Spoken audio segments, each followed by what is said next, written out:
The cruelest thing anyone ever said to me arrived at 2:47 in the morning, glowing on my phone screen like a wound that wouldn't stop bleeding. You're beautiful. A 10 out of 10. But your face, the vitiligo, makes you look like you have Down syndrome. I pity any man who has to wake up to that every day. I read it 17 times. I memorized every word the way you memorize a scar, tracing it in the dark until it becomes part of you. That was 6 months ago. Tonight, I'm standing in a ballroom I spent 3 months designing for the Newport Historical Society's annual charity gala. Crystal chandeliers cast golden light across silk tablecloths I chose myself. A string quartet plays something romantic in the corner. 200 guests in designer gowns and tailored suits drink champagne that costs more than my rent. And Macron Jimenez just walked through the door with his arm around a woman whose face is perfectly, boringly unmarked. If you've ever carried words inside you that someone planted there, words about your face, your body, your worth, then you already know why I did what I did next. Stay. This one is for the ones who learn to hide in plain sight. The champagne flute in my hand suddenly felt like it might shatter. Not from my grip, from the trembling I couldn't stop. She was laughing at something he said. The same laugh I used to hear through phone calls, through date nights, through the 18 months I spent believing I'd found someone who saw past the patches of pale skin that mapped my face like continents on a globe no one wanted to explore. I pity any man who has to wake up to that every day. He looked happy. That was the part that broke something in my chest. Not guilty. Not haunted. Happy, like those words had cost him nothing to send, nothing to mean. My assistant coordinator, Bess, appeared at my elbow. Diana, the Hendricks want to discuss next year's venue, and she stopped. Followed my gaze. Her face went pale. Oh, honey, I didn't know he was on the list. He wasn't. My voice came out steady. Cold. The voice of a woman who had learned to keep her fractures internal. His new girlfriend's family donated $30,000 last month. I couldn't exactly refuse them. Macron turned. Our eyes met across the ballroom. And he smiled. Not apologetic. Not ashamed. The smile of a man who had already moved on, already forgotten, already replaced me with someone whose face didn't require explanations at dinner parties. I should have walked away. I should have buried myself in logistics and catering emergencies and all the invisible work I'd perfected over 15 years of making other people's events beautiful while staying invisible myself. Instead, I did the stupidest thing I'd ever done. He was standing alone by the east window, half hidden in shadow, and I didn't let myself think. I walked straight toward him. This stranger in an ivory jacket that looked like it cost more than my car, with dark hair swept back from a face that belonged on a Renaissance painting. He held no champagne glass. Spoke to no one. Just watched the room with eyes so dark they seemed to absorb the candlelight rather than reflect it. He turned before I reached him. As if he'd sensed me coming. As if he'd been waiting. I need a favor. The words tumbled out before I could stop them. There's a man here, my ex. He just walked in with someone new, and I can't. My voice cracked. I hated myself for it. Can you pretend to kiss me? Just for a moment. Just long enough for him to see that I'm not. Pathetic. Broken. Unlovable. The stranger tilted his head. Studied me with an intensity that made my skin prickle, with something I couldn't name.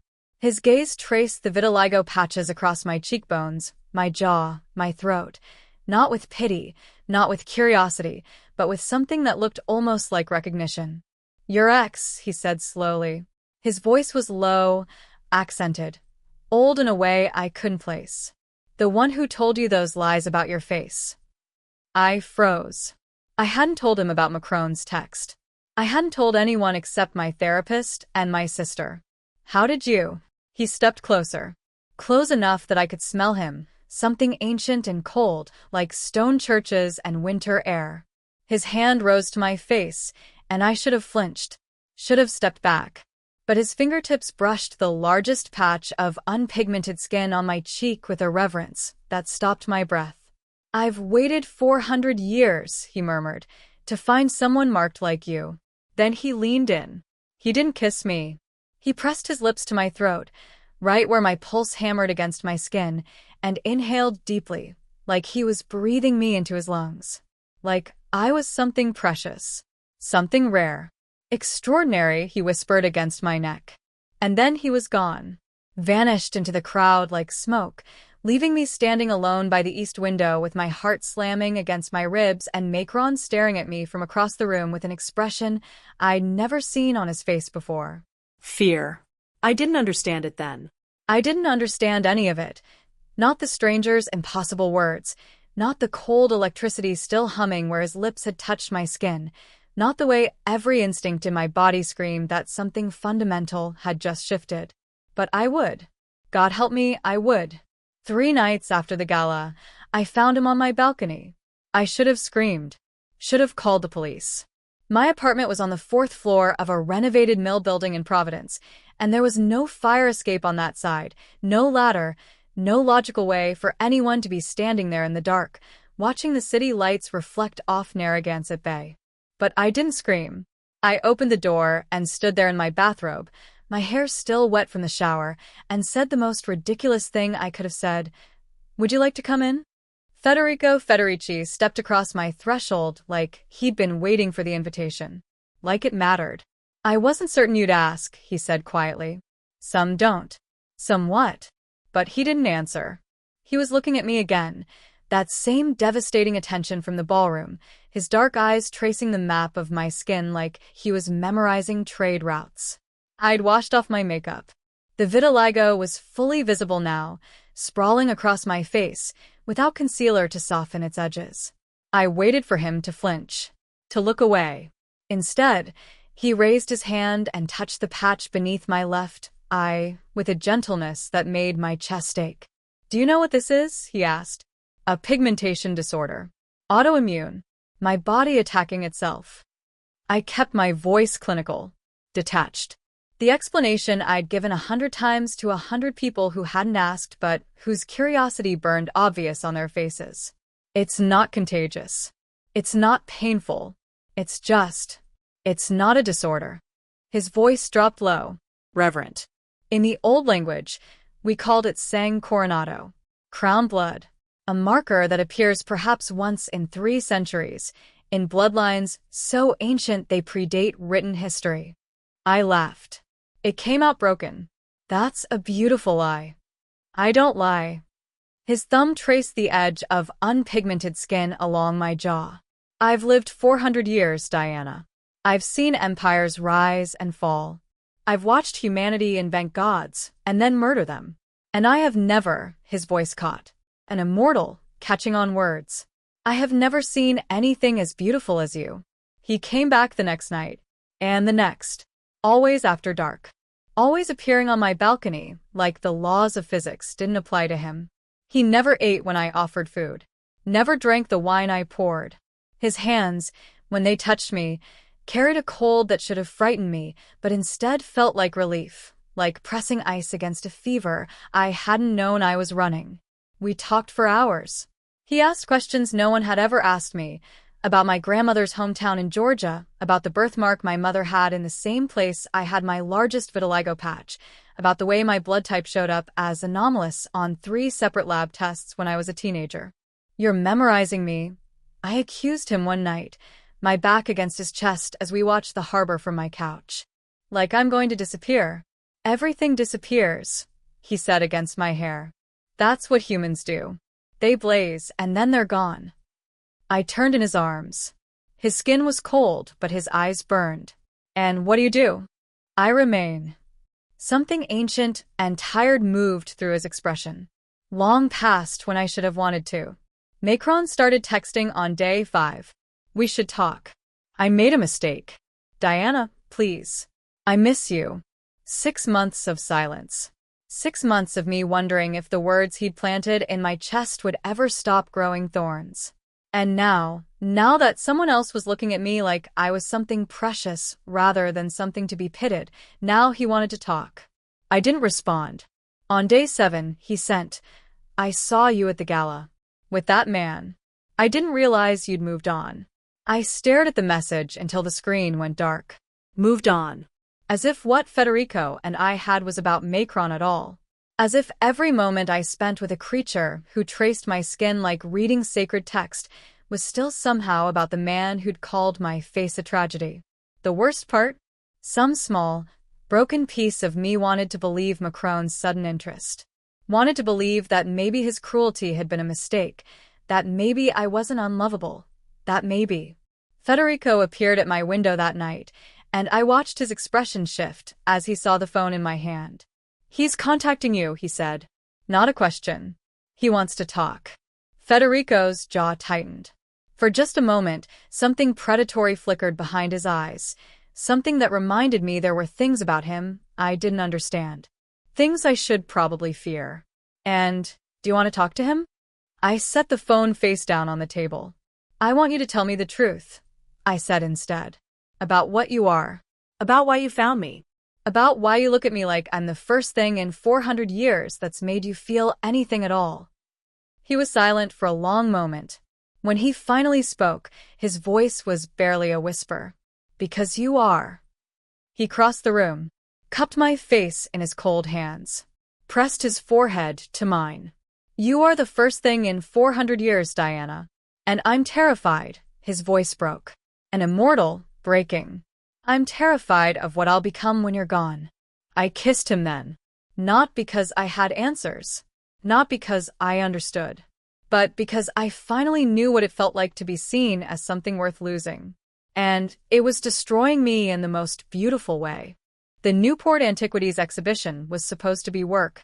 A client wanted me to scout the venue for a private collection unveiling in the spring, one of those old money events where billionaires pretended to care about preserving history while really just comparing the size of their acquisitions. I walked through the marble halls of the Bellevue House mansion taking notes on lighting, flow, catering access points. Professional. Focused. Trying not to think about the way Federico's mouth had felt against mine. The way his hands had trembled when he'd finally pulled away and whispered not yet like the words physically hurt him. I was examining a case of Roman jewelry, gold pieces that had survived 2,000 years looking more alive than most modern things, when I felt her. Not heard. Felt. A presence at my shoulder that made every hair on my arm stand at attention. "You're her." The voice was musical, ancient, dripping with something between fascination and contempt. The coronata he's been hiding. I turned. She was stunning in the way that hurricanes are stunning, beautiful and wrong and impossible to look away from. Pale hair swept back from a face that could have been 25 or 205. Eyes the color of frozen lakes. A gown that cost more than my annual salary draped over a body that moved like smoke. "I'm sorry," I managed. "Do I know you?" "Not yet." Her smile didn't reach her eyes. "But you know Federico. Intimately, if the scent on your skin is any indication." My blood went cold. "My name is Isolde." She stepped closer, and I couldn't move. Couldn't back away. Something in her presence pinned me in place like a butterfly to a board. And I've waited 3 centuries for Federico Federici to make a mistake. I never imagined it would come in such a fragile package. "I don't understand what you're talking about." She laughed, and the sound echoed wrong in the marble gallery. "Of course you don't. He hasn't told you, has he? What he is. What you are. What your blood means to creatures like us. Creatures like us." The words hit me like ice water. "Federico is the king of the New England courts," Isolde continued, circling me slowly. "Predator assessing prey. He has ruled our kind for 400 years. Longer than this country has existed. Longer than most of the humans in this building can trace their family names." "Our kind." My voice came out a whisper. "You mean vampires?" She said the word like it was boring. Like we were discussing the weather. An old word. Imprecise. But it will do. She stopped in front of me, tilting her head with that terrible, beautiful smile. "Did you really think a man who never eats, never ages, who only comes to you after dark, who can appear on 4th-floor balconies with no visible means of access, did you really think he was human?" I had known. Somewhere beneath the denial, beneath the desperation to believe in fairy tales at 36 years old, I had known. "The vitiligo on your skin," Isolde continued, is a genetic marker that appears in certain bloodlines. Ancient ones. Your blood carries a signature that vampires find irresistible. We call your kind coronata, Crowned. because throughout history, women like you have been prizes. Queens. Consorts. Her eyes hardened. Weapons. I'm not a weapon. Not yet. She leaned close. I could smell her now, roses and something metallic underneath. Blood. But Federico is making you one. Your blood calls to him in ways he cannot control. And when his enemies discover what he's hiding, when I tell them what he's been keeping in a little apartment in Providence, they will use you to destroy him. My heart was pounding so hard I could hear it in my ears. Why are you telling me this? Because I'm offering you a choice. Isolde stepped back. Leave Newport. Leave Rhode Island. Disappear, and I'll let you live out your small human life in peace. Federico will mourn. He's sentimental that way, but he'll survive. He's survived worse. And if I stay? Her smile went sharp as broken glass. Then you become a piece on a board in a game that's been playing for centuries. And pieces, my dear, get sacrificed. She was gone before I could respond. Simply vanished, leaving me standing alone in a gallery full of ancient gold with my entire world in splinters around my feet. I drove to Newport in a daze. I didn't have Federico's address. Didn't have his phone number.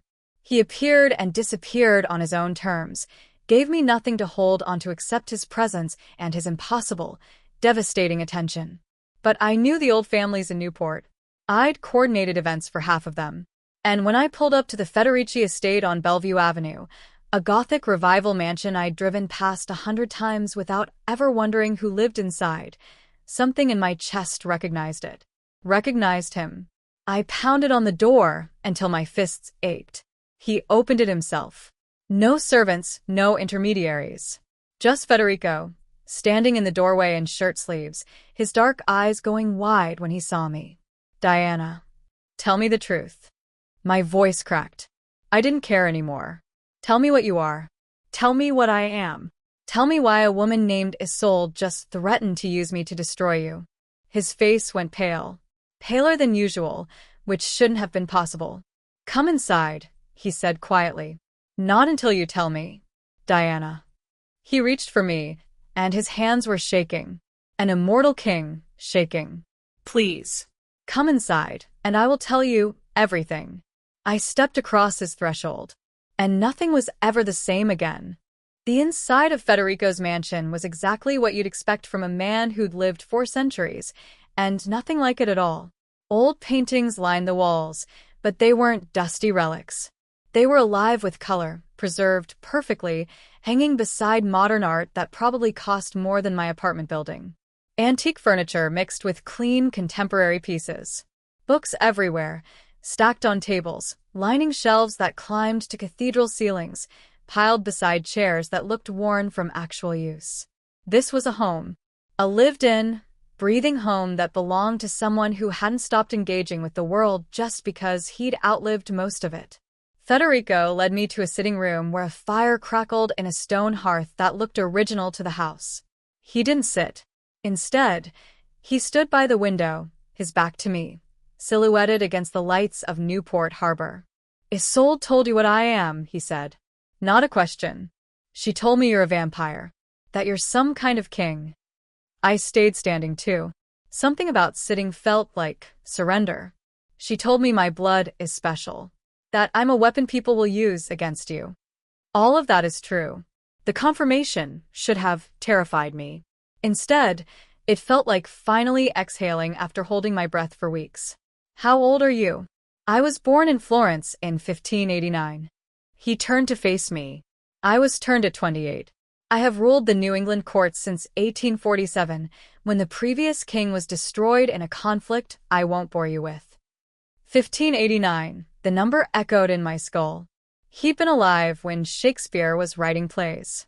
When the Medici were still powerful. When America was nothing but contested colonies and indigenous nations and wild, unclaimed coast. And the women, I said. My voice came out steadier than I felt. Isolde said you've had human what? Lovers? Consorts. Pain flickered across his face. I have loved humans before.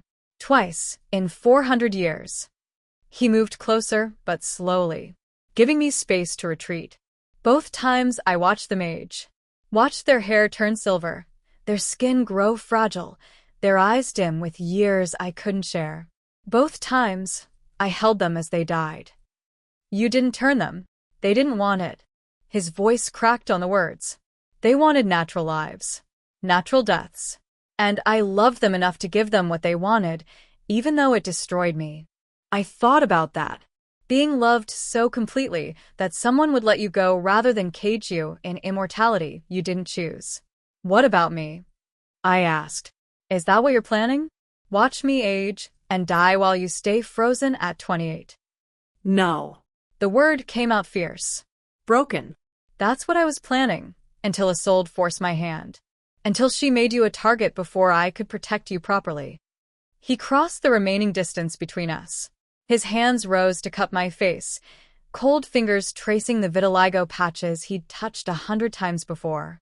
Your blood, Diana. The Coronata marker. It's not just rare. It's sacred to my kind. Throughout history, women who carried it were sought by vampire courts across the world. Some were kept as consorts, fed upon carefully to preserve them. Some were transformed, though the results were. He hesitated. Unpredictable. The marker does something to the turning process.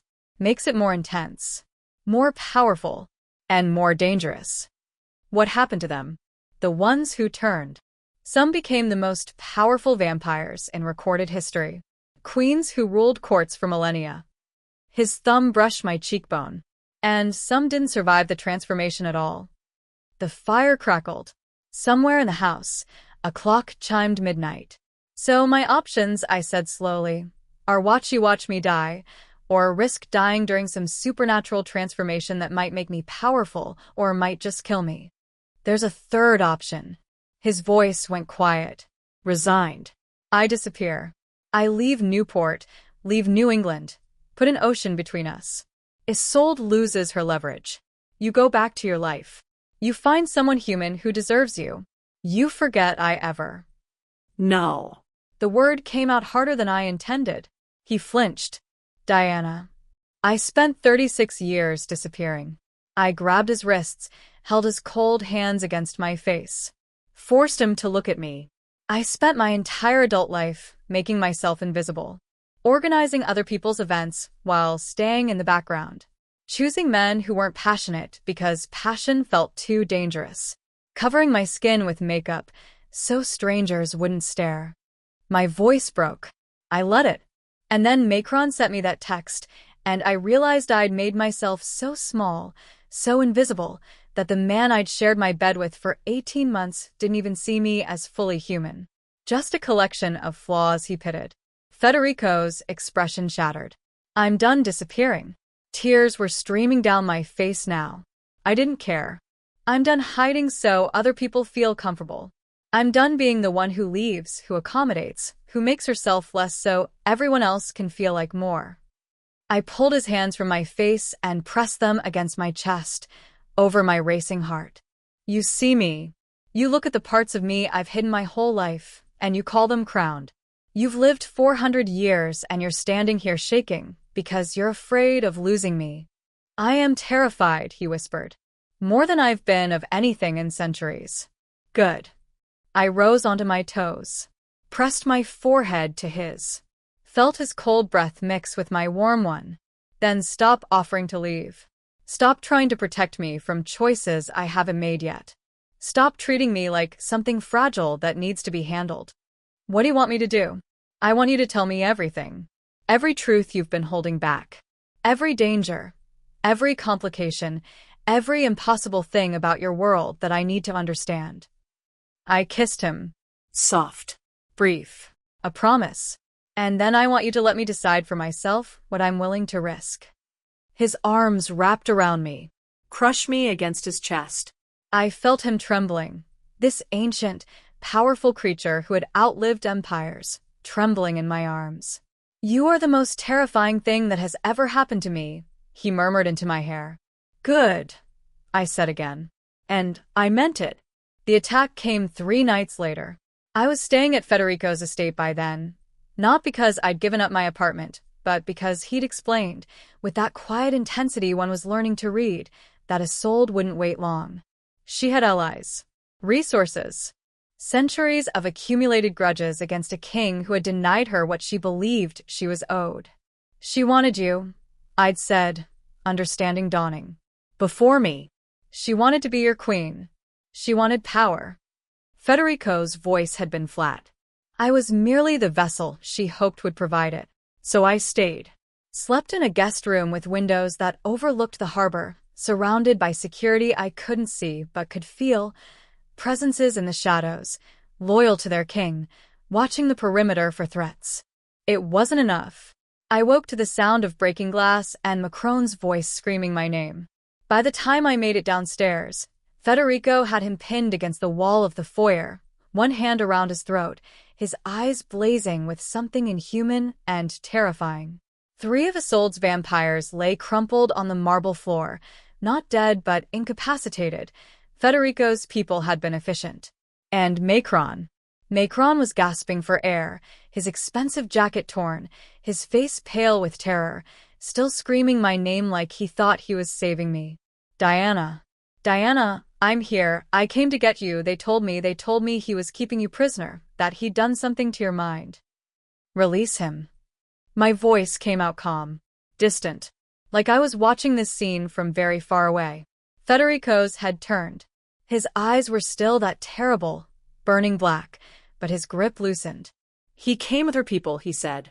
He led them to the gate. He invited them onto the grounds. I know. I walked down the last few stairs, my bare feet cold against the marble. Release him anyway.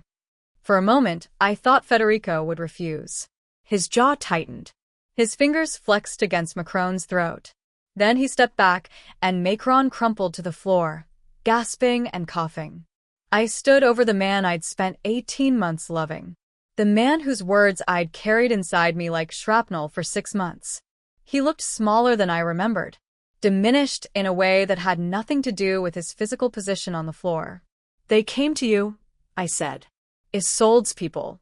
They told you I was in danger, and you believed them. Diana. He reached for my ankle. I stepped back. Diana, please, I was trying to help.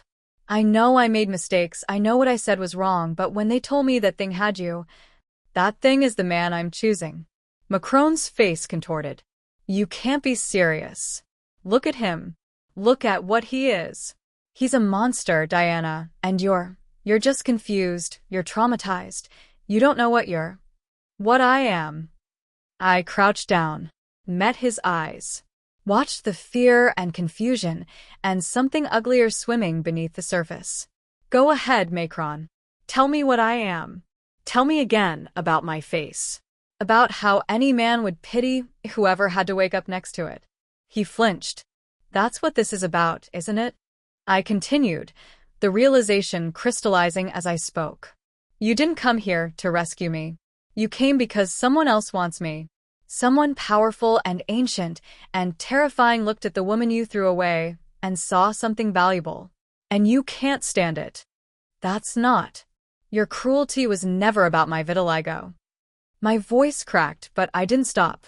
It was about control. You chose me because you thought I'd be grateful. Thought I'd never leave because who else would want someone with a face like mine? Tears were streaming down my cheeks now. I let them fall. And then I started to see my own worth.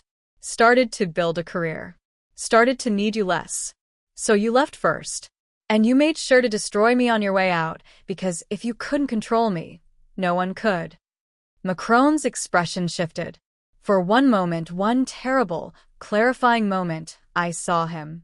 Really saw him. Not the charming man I'd fallen for. Not the monster I'd imagined in my darkest moments. Just a small, frightened person who couldn't bear to be unimportant. Federico. I stood. My legs were shaking, but my voice was steady. What would you do to him? If I asked. Anything you wanted. No hesitation. No conditions. He led enemies to my home. By the laws of my court, his life is forfeit. Macron made a sound, a whimper that might have satisfied me once. Now it just made me tired. Let him go. Federico's eyebrows rose. He's not worth it. I turned away from Macron, faced the immortal king who watched me like I was the most important thing in 4 centuries of existence. He's not worth your justice or my revenge. He's just nothing. A man so terrified of being small that he tried to make me smaller. I walked toward Federico, took his cold hand in mine. I don't need his destruction to feel whole anymore. I don't need him to regret what he lost. I squeezed Federico's fingers. I just need him gone. Federico studied my face. Then he nodded to his people. Escort him off the grounds. Alter his memories of this location. Let him believe he dreamed this. Diana. Macron was struggling against the hands lifting him. Diana, please, I love you. I've always. No. I didn't turn around. You loved what I let you take from me.